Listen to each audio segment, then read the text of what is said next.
Ola a todas e todos, benvidos a este podcast no que imos falar sobre a presenza do galego nos espacios públicos, en concreto en dous bares que visitamos, o Boavista e o Correos.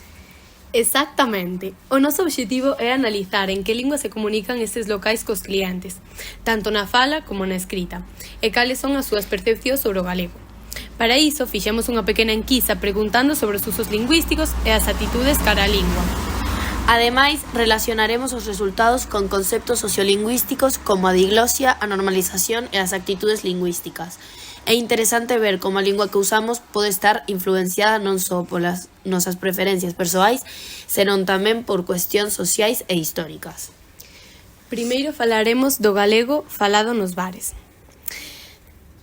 Nos dous bares preguntamos cal era a lingua habitual para atender os clientes.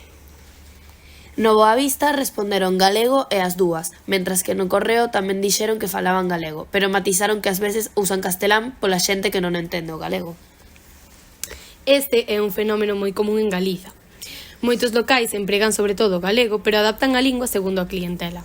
Aquí entra en xogo un concepto lingüístico importante, a converxencia lingüística. A converxencia lingüística refírese a cando unha persoa cambia de idioma para facilitar a comunicación. Non sempre é unha decisión consciente, senón que pode estar influída pola idea de que o castelán é máis accesible para todo o mundo. Así é, isto tamén nos leva a pensar nas actitudes lingüísticas.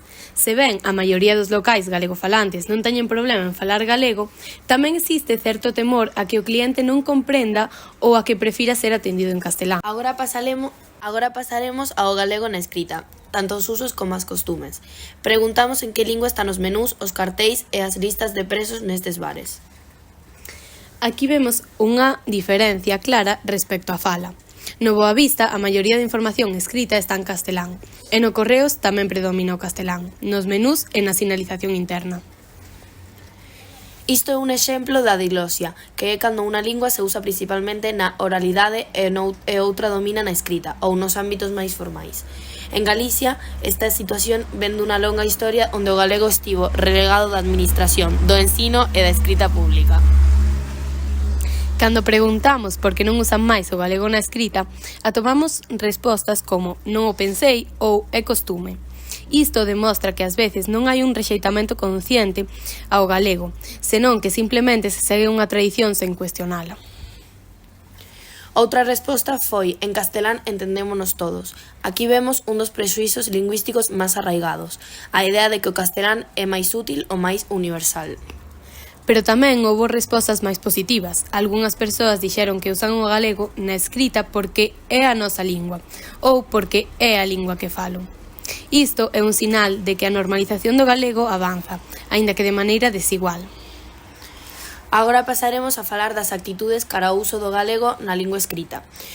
Unha das partes máis interesantes desta enquisa foi preguntar se verían ben que toda a información escrita estivese tamén en galego.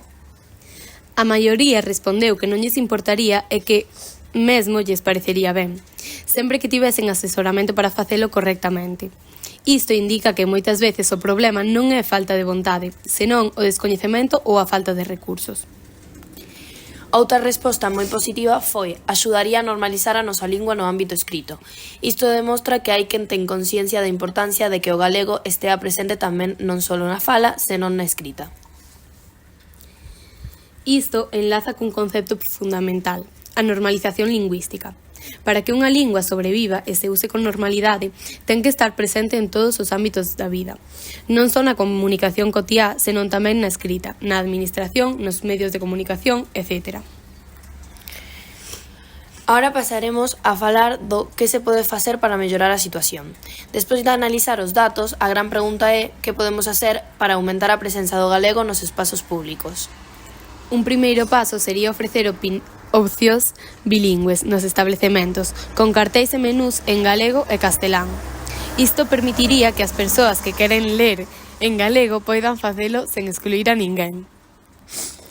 Outra medida sería ofrecer formación ou materiais que axuden aos establecementos a incorporar o galego de maneira natural. Como vimos na enquisa, moita xente non usa o galego na escrita, simplemente porque non sabe como facelo ou porque nunca se parou a pensalo. Tamén é clave que, como clientes, normalicemos pedir información en galego e que valoremos os locais que fan este esforzo.